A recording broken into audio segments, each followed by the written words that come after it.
এই চরম শত্রুকে আমি খণ্ড খণ্ড করে কেটেছি। তবে এই অদ্ভুত বার্তা, এই অদ্ভুত সংবাদ মাতো আপনি কেমন করে পেলেন? কোথা পাইলে তুমি কহ শীঘ্র দাসে এই অদ্ভুত সংবাদ? হে মাতো, আপনি কোথা থেকে কিভাবে পেলেন? আপনি দয়া করে আমাকে জানান। রত্নাকর রত্নোত্তমা ইন্দিরা সুন্দর, রত্নাকর রত্নের আকর ছিল, রত্নোত্তম রত্নদের মধ্যে উত্তম বা সর্বশ্রেষ্ঠ যিনি ইন্দিরা সুন্দর অর্থাৎ দেবী লক্ষ্মী। তিনি উত্তর দিচ্ছেন, হায় পুত্র, মায়াবী মানব সীতাপতি। সীতার স্বামী রামচন্দ্র তিনি সাধারণ কোনো মানুষ নয়, তিনি মায়াবী মানব।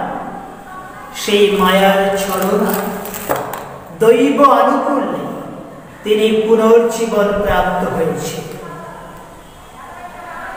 তোমার স্বরের আঘাতে মৃত্যুবরণ করবার পর তিনি আবার পুনর্জীবন প্রাপ্ত হয়েছে। যাও তুমি তরা করে, তুমি শীঘ্র করে রক্ষ রক্ষ কুলবান, তুমি আগে স্বর্ণ লঙ্কায় উপস্থিত হও। লঙ্কার মান মর্যাদা রক্ষা করবার দায়িত্ব এখন তোমার উপরে। এ কাল সমরে রক্ষ চূড়ামণি, এই ভয়ঙ্কর যুদ্ধ, কারণ তুমি রাক্ষস বংশের বীর সন্তান। তুমিই পারো এই স্বর্ণ লঙ্কাকে চরম বিপর্যয়ের হাত থেকে বাঁচাতে, একমাত্র তুমিই পারো।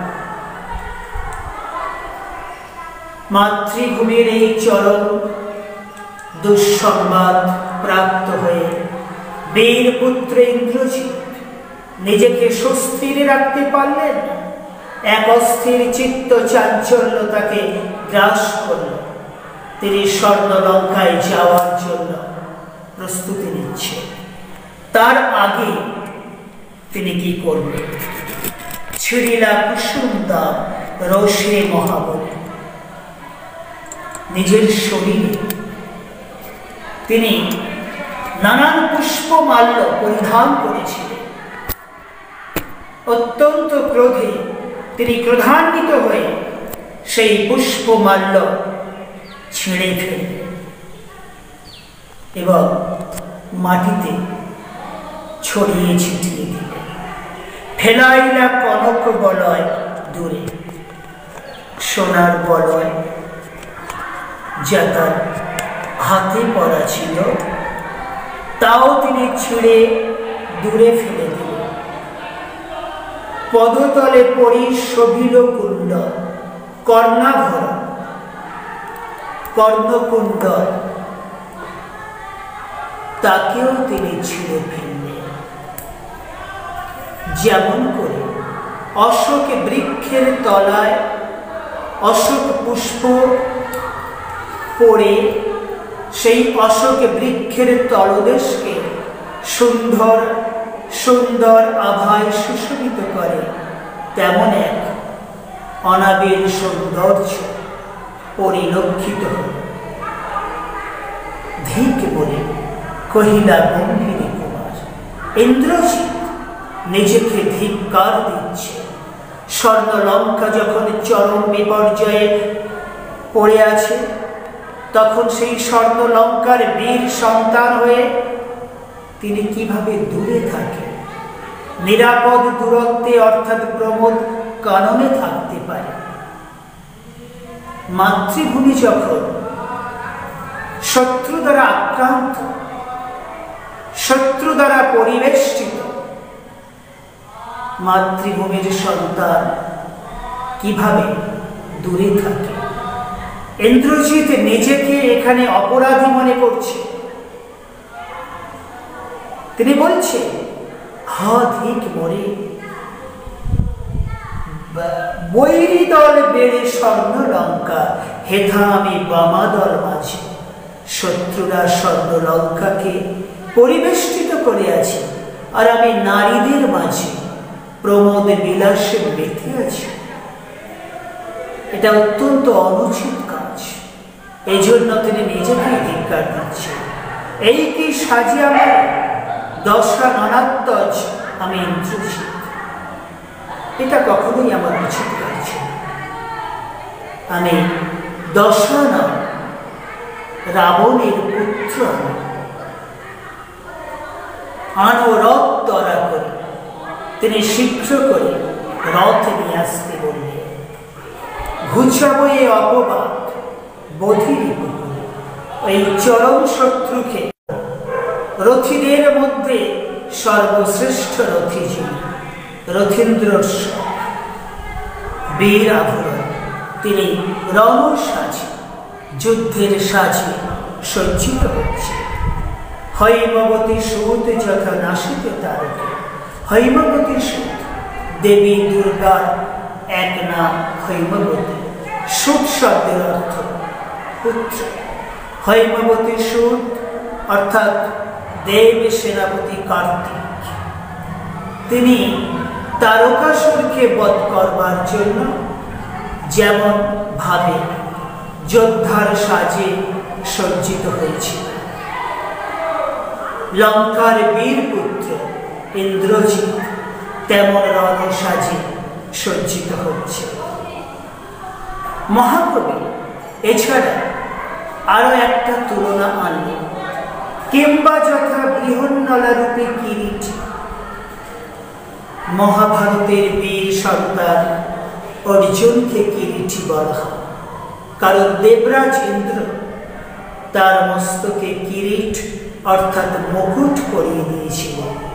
বৃহন্নলা অর্জুন বৃহন্নলার সাজ সেজে বিরাট রাজার রাজসভায় নৃত্যশিল্পী হিসেবে স্থান পেয়েছিল। একটু মহাভারতের ঘটনা বলতে হয়। কৌরবরা জানতেন বিরাট রাজা, বিরাট গোধন অর্থাৎ গোপাল রয়েছে, দুগ্ধবতী জাত গাভী এবং হল চালনকারী বলদ বিরাট রাজার অনেক রয়েছে। কৌরবরা সেই গোধন কেড়ে নেওয়ার জন্য বিরাট রাজার বিরুদ্ধে এক বিরাট সৈন্যবাহিনী নিয়ে তারা বিরাট রাজ্যের অভিমুখে গমন করেছিল। সেই সময় পাণ্ডবরা অজ্ঞাতবাসে থাকাকালে তারা বিরাট রাজার রাজসভায় লুকিয়েছিল। এইরকম একটা পরিস্থিতিতে ধর্মপুত্র যুধিষ্ঠিরের মনে হয়েছিল, আমরা যেহেতু বিরাট রাজার রাজসভায় আছি, আমাদের উচিত বিরাট রাজার এই বিপদে তাকে সাহায্য করা। যুধিষ্ঠির তার প্রিয় ভ্রাতা বীর ভ্রাতা অর্জুনকে আদেশ দিলেন যে তুমি বিরাট রাজাকে এই বিপদ থেকে উদ্ধার করো।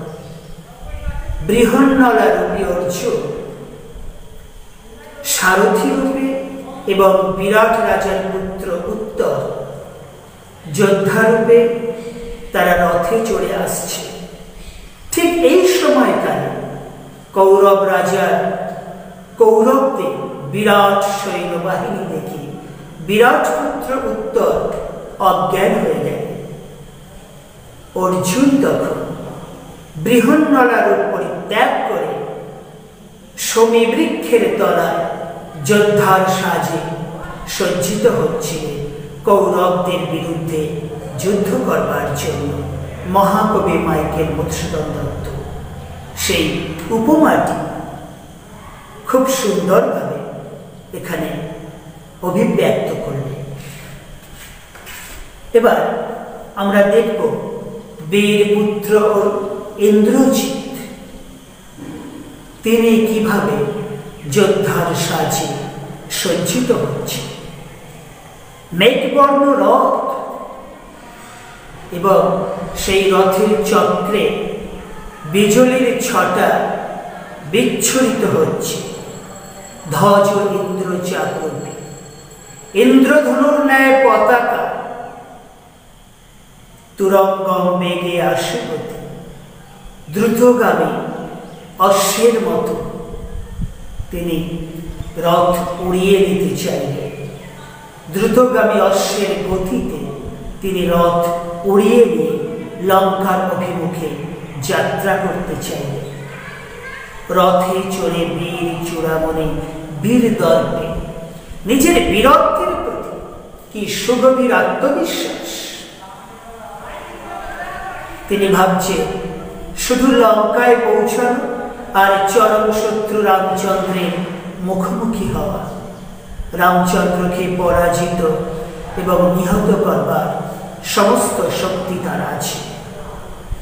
হেন কাল প্রমীলা সুন্দর ধরে পথি করে চোখ। ইন্দ্রজিতের পত্নী প্রমীলা তিনি সেখানে উপস্থিত হলেন। তিনি স্বামী ইন্দ্রজিতের হাত জড়িয়ে ধরলেন। হয় রে যেমতি হেমলতা আলিঙ্গয়ে তরু কুলেশ্বরে। স্বর্ণলতা যেমন করে বড় গাছকে জড়িয়ে রাখে বা বড় গাছে আশ্রয়ে থাকে, প্রমীলা তেমন করে স্বামী ইন্দ্রজিৎকে জড়িয়ে ধরলেন। কহিলা কাঁদিয়া ধ্বনি। ধ্বনি শব্দের অর্থ রমণী বা নারী। পত্নী প্রমীলা ক্রন্দন করতে করতে তার স্বামীর উদ্দেশ্যে বলছে, কোথা প্রাণ সখে রাখিয়ে দাসী, কহ চলিলা আপন প্রাণ সখা। আপনি এই দাসীকে ফেলে রেখে কোথায় চলে যাচ্ছে? কেমনে ধরিবে প্রাণ আমার এই জীবনটুকু? আমি তোমাকে ছাড়া কেমন করে ধরে রাখব? তাদের দাম্পত্য সম্পর্কে যে গভীরতা প্রমীলার এই বক্তব্যের মধ্যে থেকে আমরা অবশ্যই বুঝে নিতে পারি।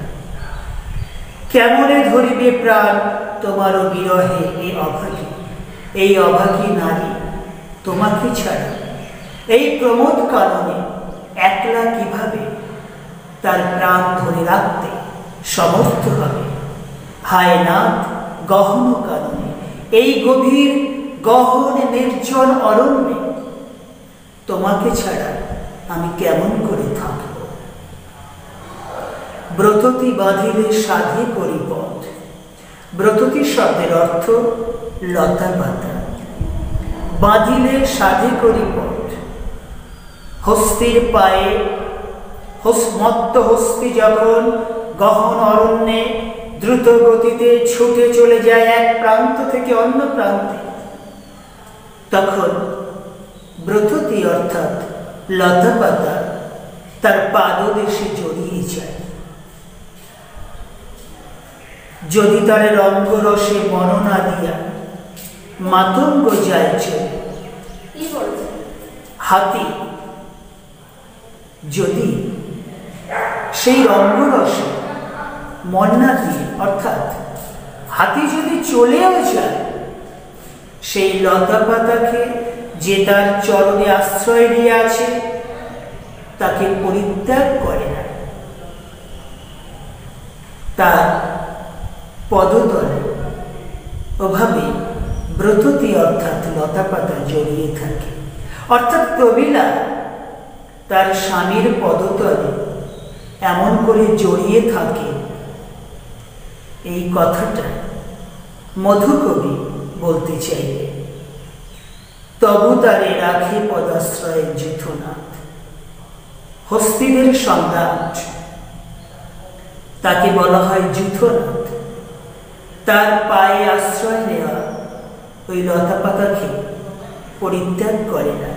তবে কেন তুমি গুণবিধি, হে গুণবান পুরুষ, হে গুণের আগর, তাহলে তুমি কেমন করে এই দাসীকে পরিত্যাগ করতে পারো, দাসীকে পরিত্যাগ করে চলে যেতে পারো?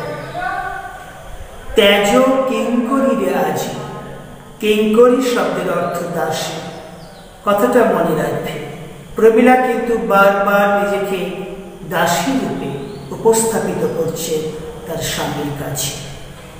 হাসি উত্তরিলা মেঘনাথ, বীর মেঘনাথ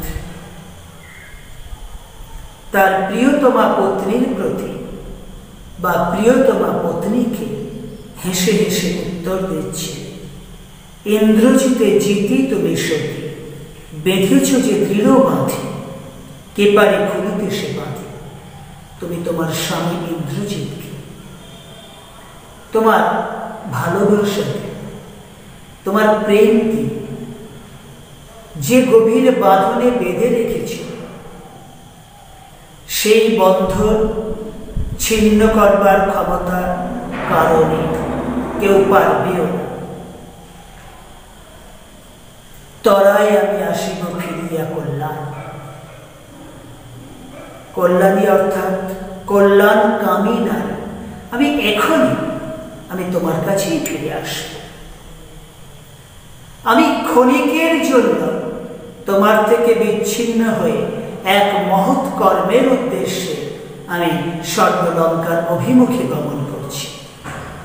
আবার আমি তোমার কাছে ফিরে আসব। সমরে আসি তোমার কল্যাণ, তোমার কল্যাণে ওই চরম শত্রু রামচন্দ্রকে আমি পরাজিত করে আমি তোমার কাছেই ফিরে আসব। নিজের বীরত্বের প্রতি কি ভয়ঙ্কর আত্মবিশ্বাস থাকলে এই কথাটা বলা যায়। যেন শুধু যুদ্ধক্ষেত্রে পৌঁছানোটার অপেক্ষা। বিদায় দেহ বিধুমুখী, বিধুমুখী চাঁদের ন্যায় মুখ চার, অর্থাৎ প্রমীলাকে ইন্দ্রজিৎ বিধুমুখী বলে সম্বোধন করে। তুমি আমাকে বিদায় দাও, তুমি আর আমাকে আটকে রেখো না। উঠিলা পবন পথে ঘোরতর রবে, ভয়ঙ্কর গর্জন করতে করতে রাক্ষসধিপতি রাবণের বীর পুত্র ইন্দ্রজিৎ আকাশ পথে উঠে রথ হৈব পাখা বিস্তারিয়া যেন উড়িলা মৈনাকশৈল অম্বর বুঝে। ইন্দ্রজিৎ যেমন আকাশ পথে উঠলে, মৈনাক পর্বত যেমন তার স্বর্ণ পাখা বিস্তার করে, ইন্দ্রজিৎ ঠিক তেমন করে অম্বর উজলি অর্থাৎ আকাশ ভেদ করে উড়ে যাচ্ছে লঙ্কার অভিমুখে। সেঞ্জিনী আকর্ষী রশি। সেঞ্জিনী শব্দের অর্থ ধনুকের ছিলা, টঙ্কারিলা ধনু। তিনি ধনুকের টঙ্কার দিলে বীরেন্দ্র অর্থাৎ বীরদের মধ্যে শ্রেষ্ঠ। পক্ষীন্দ্র যথা নাদে মেঘ মাঝে ভৈরবে। পক্ষীন্দ্র বলতে আমরা গরুর পাখির কথা বলতে পারি। পক্ষীন্দ্র তথা গরুর পাখির কথা বলতে পারি, যিনি নারায়ণ বিষ্ণুর বাহন। গরুর পাখি যেমন আকাশে উঠতে উঠতে ভয়ঙ্কর ভাবে গর্জন করতে থাকে, ইন্দ্রজিৎ আকাশ পথে উঠতে উঠতে তিনি ভয়ঙ্কর ভাবে বীর মদে আত্মহারা হয়ে গর্জন করতে লাগলেন। কাপিলা লঙ্কা, কাপিলা জলধি। স্বর্ণ লঙ্কা কম্পিত হল এবং সমুদ্র কম্পিত হল। ঠিক এদিকে পুত্র শোকাতুর রাজাধিরাজ রাবণ নিজের শোককে ক্রোধের আগুনে পরিণত করে তিনি রণ সাজে সজ্জিত হচ্ছে। সাজেছে রাবণ রাজা বীর মদে মাতি। রাবণ রাজা রণসাজে সজ্জিত হচ্ছে। বাজিছে রণ বাজনা, যুদ্ধের বাজনা লঙ্কার আকাশ বাতাসকে মুখরিত করে দিচ্ছে। গরজিছে গজ, যুদ্ধযাত্রার জন্য প্রস্তুত হস্তিরা তারা বীর মদে মত্ত হয়ে গর্জন করছে। হৃষি অশ্ব, যুদ্ধের জন্য প্রস্তুত অশ্বরা অর্থাৎ ঘোড়া, তারাও ভয়ঙ্কর ভাবে চিৎকার করছে। হুঙ্কারিছে পদাতিক। তোমরা জানো, চতুরঙ্গ বলতে 4 রকমের সৈন্যবাহিনী থাকে। একদল হাতির পিঠে চড়ে যুদ্ধ করে, একদল ঘোড়ার পিঠে চড়ে যুদ্ধ করে, একদল রথে চড়ে যুদ্ধ করে, আর একদল পায়ে হেঁটে যুদ্ধ করে। হুঙ্কারিছে পদাতিক, সেই পদাতিক বাহিনীও যুদ্ধযাত্রা প্রস্তুতি নিয়ে রণহুঙ্কার দিচ্ছে। উড়িছে কৌশিক ধ্বজ, উঠিছে আকাশে কাঞ্চন কঞ্চুক বিভা। কৌশিক ধ্বজ শব্দের অর্থ রং বেরঙের পতাকা। লঙ্কার আকাশে বাতাসে রং বেরঙের পতাকা উঠছে। উঠেছে আকাশে কাঞ্চন কঞ্চুক বিভা। কাঞ্চন কঞ্চুক বিভা শব্দের অর্থ স্বর্ণ আবরণের আলো। নানা রকম আলোক ধারা বিচ্ছুরিত হচ্ছে ধ্যানকালে তথা।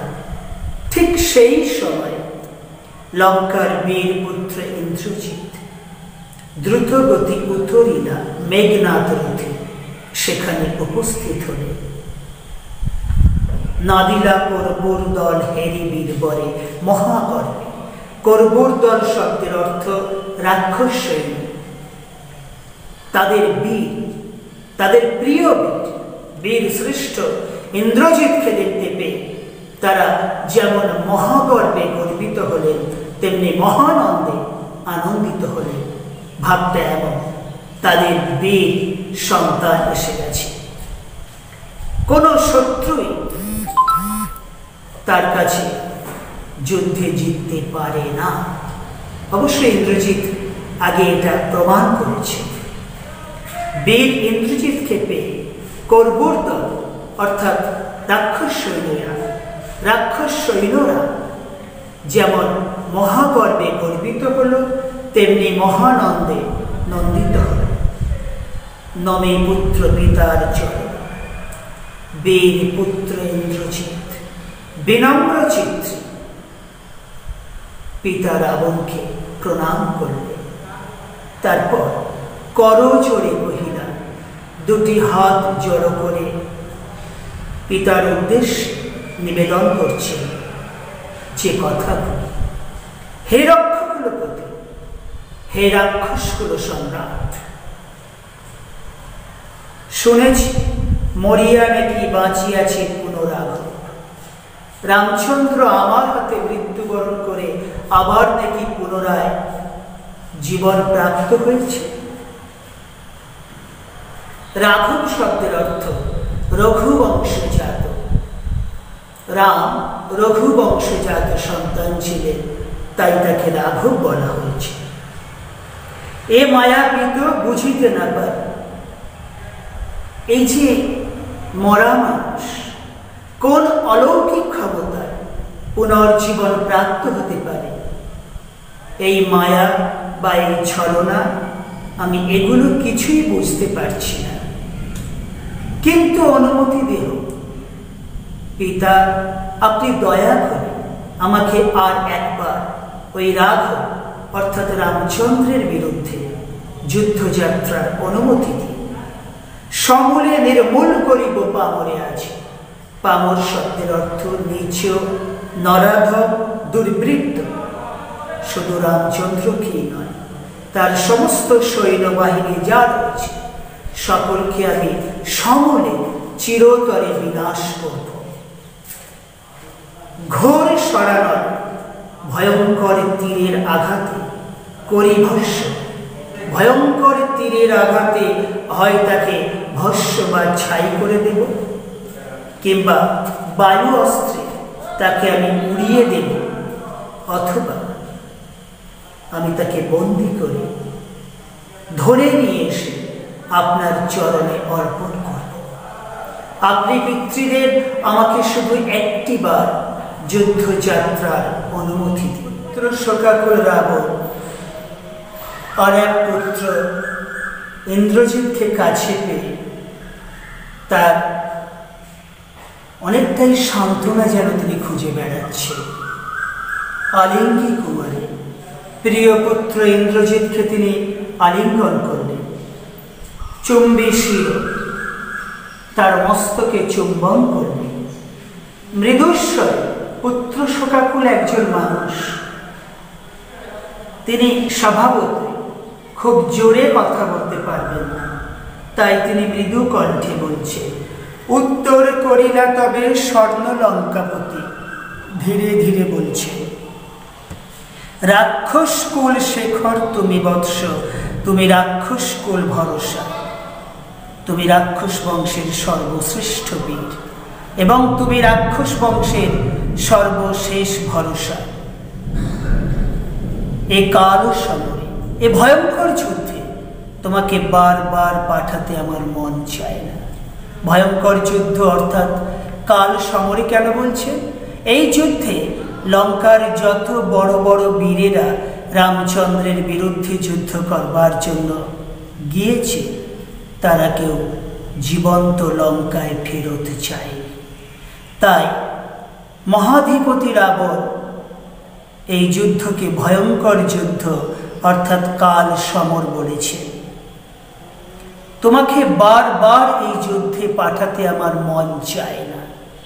মন যেন কখনো কখনো কোনো অজানা আশঙ্কায় শঙ্কিত হয়, যদি তোমাকেও আমাকে হারাতে হয়। হায় বিধি বাম মম প্রতি, বিধাতা আমার প্রতি বিমুখ বিরূপ।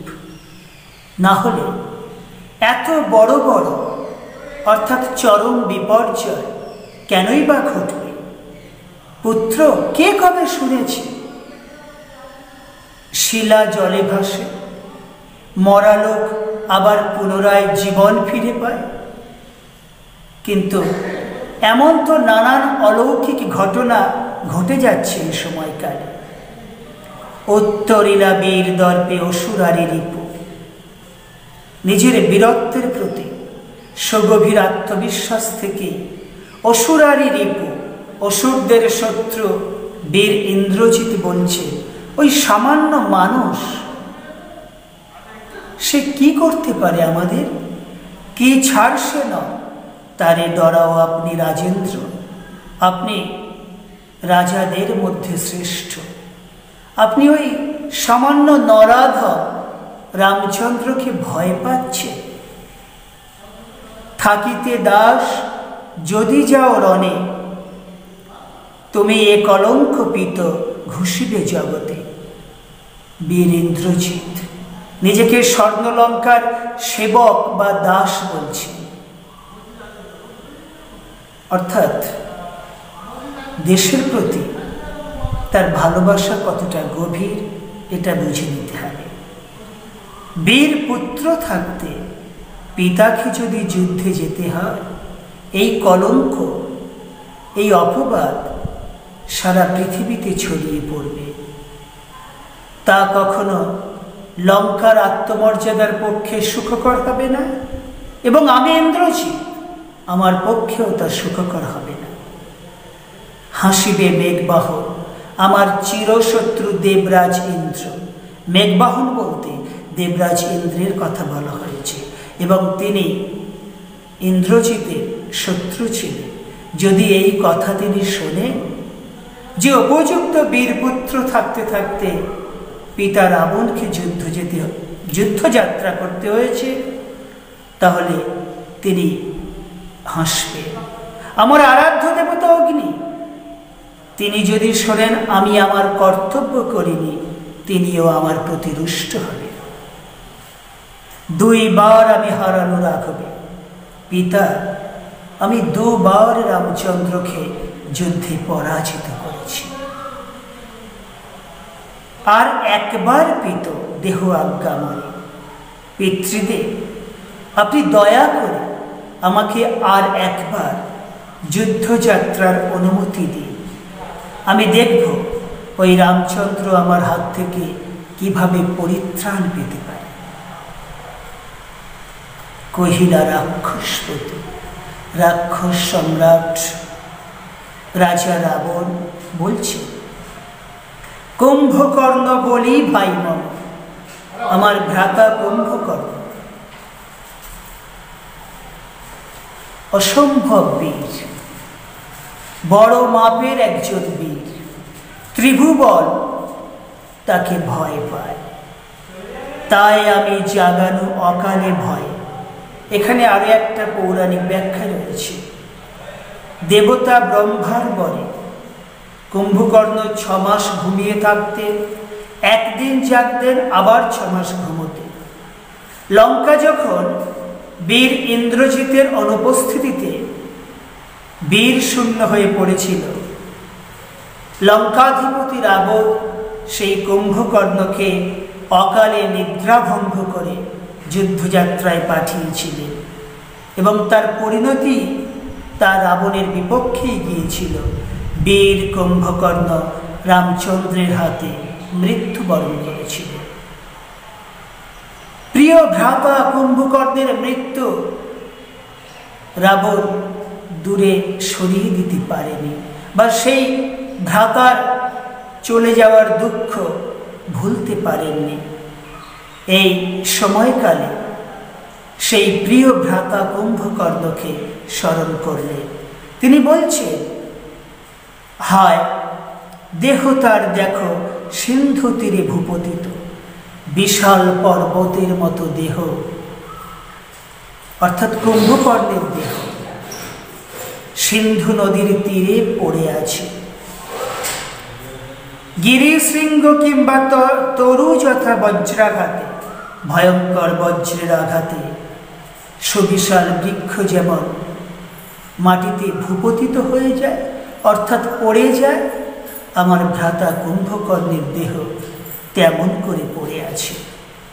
তবে যদি একান্ত সমরে ইচ্ছা তবে তোমার সত্যিই যদি যুদ্ধযাত্রার একান্ত ইচ্ছে থেকে থাকে, বৎস, আমার প্রিয় সন্তান, প্রিয় পুত্র, আগে পুজো ইষ্ট দেবে।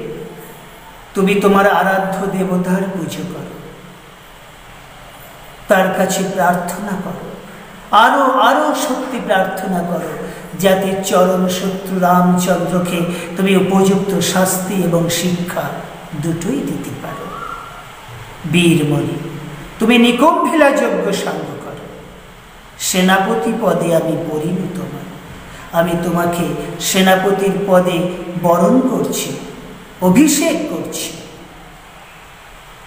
দেখো, অস্তাচলগামী দিননা দেবে, সূর্য পশ্চিম দিগন্তে ঢলে পড়েছে।